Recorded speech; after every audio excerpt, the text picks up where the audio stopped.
Magandang araw Pilipinas! Ito ang Pilipinas weather ngayon. Fabian, lumabas na ng par. Pudol, posibleng pumasok bilang typhoon. Habagat, patuloy na nagpapaulan at 3 sunod-sunod na lindol ang naitala. Magandang araw, like, share, and subscribe. At narito ang ating mga balita ngayong August 9, 2025. Mga kababayan, nakalabas na kagabi sa Philippine Area of Responsibility ang tropical depression na si Fabian o Bagyong Fabian.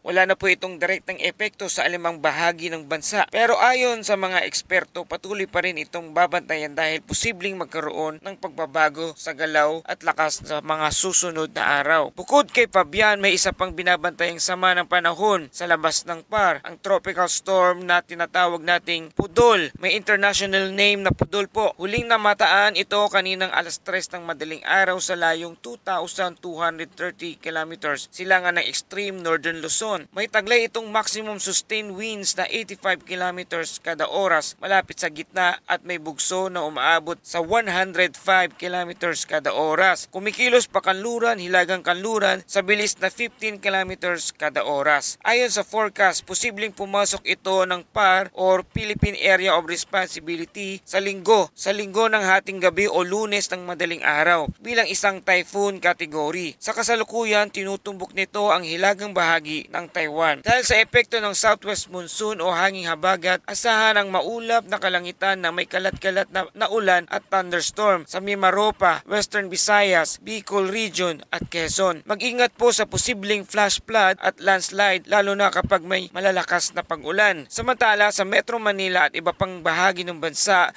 bahagyang maulap hanggang maulap ang kalangitan na may mga pulu-pulong pag-ulan o thunderstorm. Maging alerto sa posibleng biglaang pagbaha tuwing may severe thunderstorm. Sa kabuuan ng bansa, may hina hanggang katamtaman ng hangin mula timog kanluran hanggang timog silangan at banayad hanggang katamtaman ang pag-alon na may taas na 0.6 hanggang 1.5 metro. Samantala, 3 mahihinang pagyanig ang naitala kagabi.